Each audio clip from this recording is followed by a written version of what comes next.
Calculate कर सकते हैं। लेकिन अगर ग्रह के बारे में विचार करेंगे तो ग्रहों का द्रव्यमान जो इतना अधिक रहता है कि वो 10 का घात धनात्मक घात के रूप में रहेंगे, 10,64,65 के बहुत ज्यादा तेजी में रहेंगे। धनात्मक घात में द्रव्यमान बहुत ज्यादा होता है। तो ये नीचे वाला बढ़ जाए, तरंगदैर्घ्य क्या हो जाता है आपका, कम हो जाए। तरंगदैर्घ्य जो कम होता है और तरंगदैर्घ्य इतना कम हो जाता है तो इसको कैलकुलेट करना असंभव है। तरंग का निर्माण होना असंभव है। तरंगदैर्घ्य की गणना करना जो असंभव है, तरंग के रूप में कल्पना नहीं की जा सकती है। इस प्रकार से आंसर क्या हो जाएगा आपका कि इस प्रकार से आंसर हो जाएगा कि सूर्य के चारों परिक्रमा करता हुआ ग्रह यानी भारी पिंड होने के कारण उसका तरंग के रूप में व्यवहार करना असंभव होता है, जबकि इलेक्ट्रॉन जो माइक्रो पार्टिकल्स यानी सूक्ष्म कण होने के कारण जो है यानी वो तरंग के रूप में व्यवहार कर सकता है। तो ये था आपका डी ब्रॉगली इक्वेशन। नेक्स्ट में स्टार्ट करेंगे हम लोग कि परमाणु से संबंधित यानी क्वांटम या तरंग यांत्रिकी उदाहरण। उसके पहले जो पढ़ना पड़ेगा थोड़ा सा हमको हाइजेनबर्ग का अनिश्चितता सिद्धांत को, यानी आपको क्रम बताया था। पहले प्रकाश के बारे में पढ़ना, फिर प्रकाश की दोहरी प्रकृति, फिर इलेक्ट्रॉन की दोहरी प्रकृति, फिर हाइजेनबर्ग बता दिया गया था। तो याद रखे रहना, हाइजेनबर्ग पहले डी ब्रॉगली समीकरण पढ़ते हैं, फिर 5वां में हाइजेनबर्ग और 6वां में पढ़ेंगे परमाणु से संबंधित क्वांटम यांत्रिकी अवधारणा को।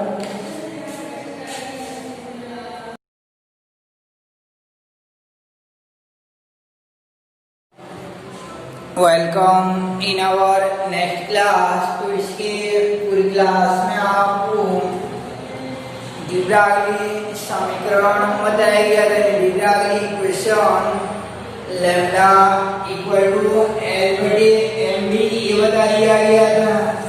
तो आज देखेंगे हम लोग क्वांटम या तरंग यांत्रिकी अवधारणा को पढ़ने के पूर्व एक दूसरा सिद्धांत हाइजेनबर्ग का अनिश्चितता सिद्धांत। हाइजेनबर्ग का अनिश्चितता सिद्धांत। तो अनिश्चितता सिद्धांत यानी हाइजेनबर्ग द्वारा क्या अनिश्चितता सिद्धांत का प्रतिपादन किया गया, इसको देखना है। तो इससे पहले नील्स बोर और समरफील्ड ने परमाणु में नाभिक के चारों इलेक्ट्रॉन की स्थिति और कितना दूरी पर पाया जाता है उसको बता दिया था कि वृत्तीय या दीर्घवृत्तीय मार्ग में परिक्रमा करते हैं।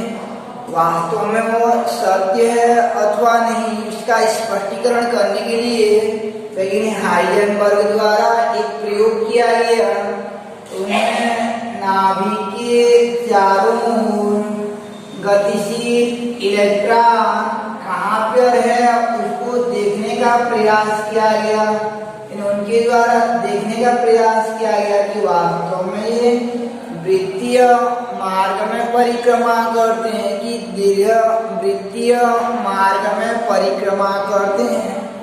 उनका स्पष्टीकरण करने के लिए उन्होंने एक प्रयोग किया कि इलेक्ट्रॉन को देखने का प्रयास किया। नाभिक के चारों परिक्रमा करता हुआ इलेक्ट्रॉन को देखने का प्रयास किया तो कोई वस्तु तभी हमको दिखाई देता है जब वह वस्तु पर प्रकाश पड़ती है और वह प्रकाश पुनः हमारे आंखों पर वापस आती है तो वस्तु दिखाई देती है। तो ऐसे इलेक्ट्रॉन को देखने के लिए ऊर्जा प्रकाश की आवश्यकता होती है। तो प्रकाश को इधर से प्रकाश को डालते हैं तो प्रकाश फोटॉन के रूप में आता है और यह इलेक्ट्रॉन पर टकराएगा और इसको देखने के लिए यहाँ पे एक माइक्रोस्कोप लगा दिए रहते हैं। माइक्रोस्कोप की सहायता से इलेक्ट्रॉन को ऑब्जर्व किया देखने के लिए यहाँ पे हमारी नेत्रिका रही है। तो इलेक्ट्रॉन को देखने के लिए उस पर प्रकाश डाली जाती है, एच न्यू फोटॉन के रूप में आती है। तो जब ये प्रकाश आकर इलेक्ट्रॉन पर पड़ती है तो पढ़ने के पश्चात वह इलेक्ट्रॉन यानी यहाँ से परावर्तित होकर हमारे आंखों पर वापस जाने के बजाय इलेक्ट्रॉन इतना सूक्ष्म कण रहता है, इलेक्ट्रॉन इतना सूक्ष्म कण रहता है, ये प्रकाश आकर इस इलेक्ट्रॉन पर टकराता है तो वह इलेक्ट्रॉन जो है उस प्रकाश के प्रभाव से छिटक जाता है, इलेक्ट्रॉन जो है दूर चला जाता है। यहाँ प्रकाश पर जो प्रकाश निकलना चाहिए लेकिन प्रकाश की ऊर्जा इतना हो जाती है कि वो इलेक्ट्रॉन को वहाँ से विस्थापित कर देता है। इलेक्ट्रॉन इतना सूक्ष्म कण रहता है कि उसमें प्रकाश पड़ने पर अपने स्थान से वो दूर हट जाता है, अपने स्थान से चला जाता है, यानी अपने स्थान से जो है आगे निकल जाता है। इतना सूक्ष्म पार्टिकल रहता है, इतना सूक्ष्म कण रहता है इलेक्ट्रॉन, इस पर प्रकाश पड़ने पर अपना मार्ग भी परिवर्तित कर देता है तो हमको इलेक्ट्रॉन दिखाई नहीं देता है, अपितु उसका वेग में जो वृद्धि हो जाता है। वेग या वेग के साथ द्रव्यमान गुणा हो तो संवेग में वृद्धि हो जाता है। उसका स्थिति को जानने का प्रयास करते हैं हम लोग, यानी स्थिति को जानने का प्रयास करते हैं कि इलेक्ट्रॉन कहाँ पे है, यानी इलेक्ट्रॉन कहाँ पे है, उसकी स्थिति को जानने के लिए जो प्रकाश डालते हैं, उसकी स्थिति को जानने के लिए प्रकाश जब डाली जाती है तो उसका संवेग जो अत्यंत अधिक हो जाता है, बढ़ जाता है। संवेग में जो है एलिवेशन हो जाता है, संवेग में जो है वृद्धि हो जाता है, संवेग में जो है बढ़ोतरी हो जाता है।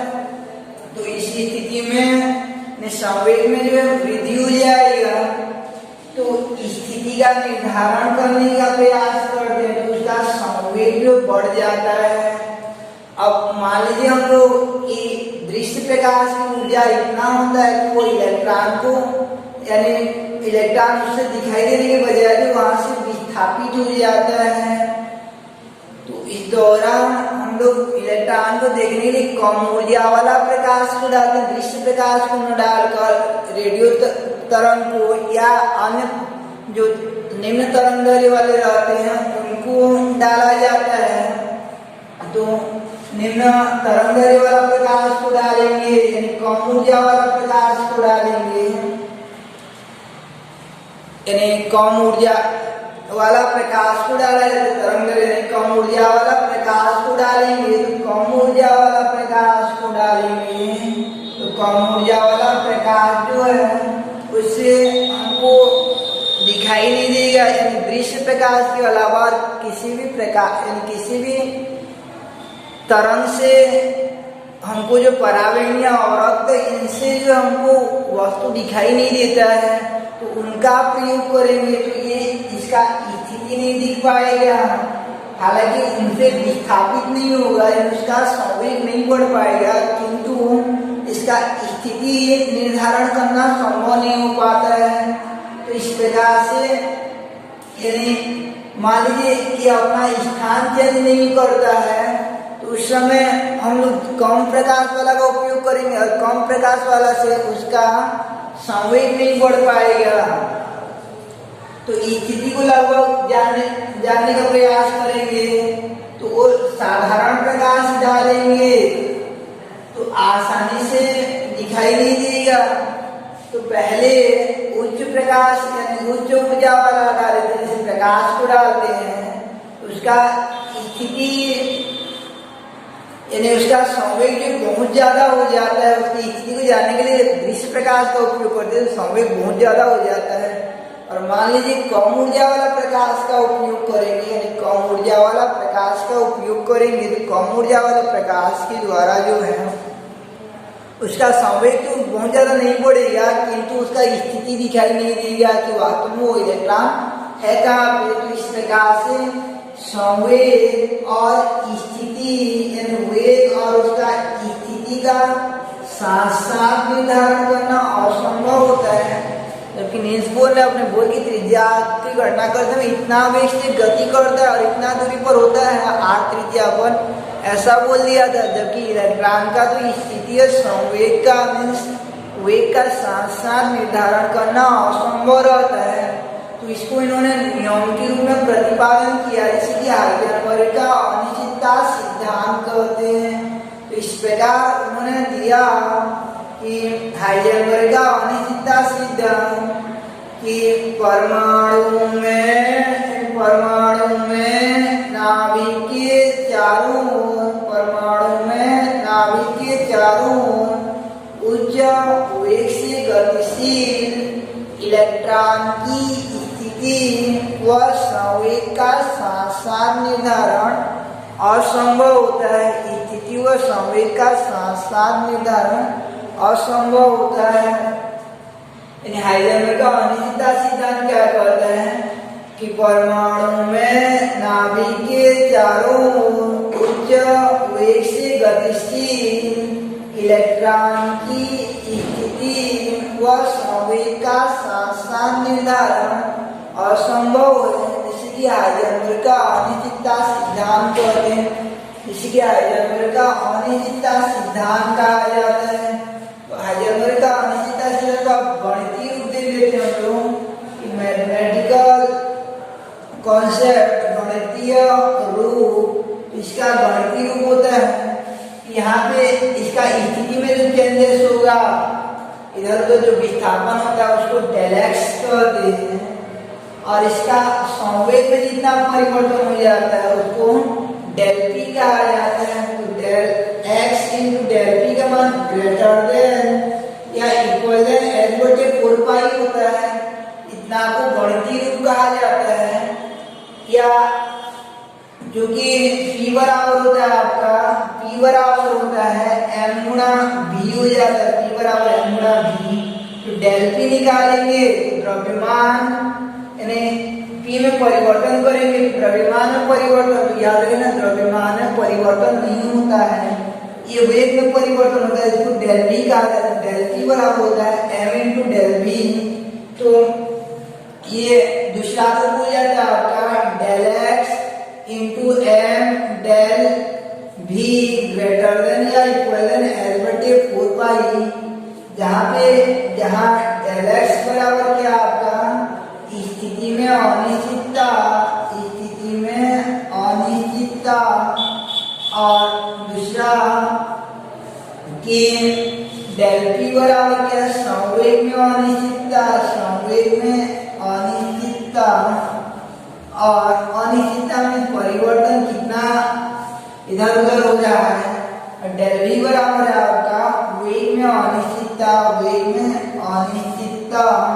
इसे हाइजेनबर्ग का अनिश्चितता सिद्धांत कहते हैं। कि जब हम लोग स्थिति को जानने का प्रयास करते हैं, इलेक्ट्रॉन यहाँ पे है, उसको देखने के लिए प्रकाश डालते हैं, प्रकाश की ऊर्जा बहुत ज्यादा हो जाने के कारण ये इलेक्ट्रॉन विस्थापित हो जाता है, उसका वेग जो बहुत ज्यादा हो जाता है संवेग। तो स्थिति लगभग ज्ञात हो जाती है, तो संवेग बढ़ जाता है। अब मान लीजिए हम लोग संवेग को कम करने के लिए कम ऊर्जा वाला प्रकाश को डालेंगे, तो कम ऊर्जा वाला प्रकाश से इलेक्ट्रॉन दिखाई नहीं देता है। इस प्रकार से नियम के रूप में प्रतिपादन किया कि परमाणु में नाभिक के चारों ओर उच्च वेग से गतिशील इलेक्ट्रॉन की स्थिति व संवेग का साथ निर्धारण असंभव है। इसी की हाइजेनबर्ग का अनिश्चितता सिद्धांत कहते हैं। इसी की हाइजेनबर्ग का अनिश्चितता सिद्धांत कहते हैं। यानी हाइजेनबर्ग का अनिश्चितता सिद्धांत क्या हो जाएगा आपका कि परमाणु में नाभिक के चारों ओर उच्च वेग से गतिशील इलेक्ट्रॉन की संवेग व स्थिति का साथ साथ निर्धारण असंभव होती है, संभव नहीं होती है। गणितीय रूप del x into del p greater than h बटे 4 पाई। तो इस प्रकार ये दो प्रमुख सिद्धांत थे, जिनमें से पहला था आपका क्वांटम यांत्रिकी या तरंग यांत्रिकी, जिसमें से पहला था आपका डी ब्रॉगली समीकरण और दूसरा हाइजेनबर्ग का अनिश्चितता सिद्धांत। तो इन दोनों का सहारा लेते हुए यानी अनिश्चितता सिद्धांत और डी ब्रॉगली समीकरण यानी इलेक्ट्रॉन की कोई निश्चित स्थिति स्थिति नहीं होती है, ऐसा अनिश्चितता सिद्धांत बताया। और डी ब्राग ने बताया था कि इलेक्ट्रॉन जो है वो तरंग के रूप में परिक्रमा करती है, तरंगिकीय गुण रखती है। तो इन दोनों का सहारा लेते हुए आगे ऑस्ट्रिया के एक वैज्ञानिक इरविन श्रोडिंगर द्वारा क्वांटम या तरंग यांत्रिकी अवधारणा प्रस्तुत किया। क्वांटम या तरंग यांत्रिकी अवधारणा प्रस्तुत किया। तो क्वांटम या तरंग यांत्रिकी अवधारणा वैज्ञानिक श्रोडिंगर द्वारा प्रतिपादन किया गया। तो देखेंगे हम लोग नेक्स्ट क्लास में कि वैज्ञानिक इरविन श्रोडिंगर का क्वांटम या तरंग यांत्रिकी अवधारणा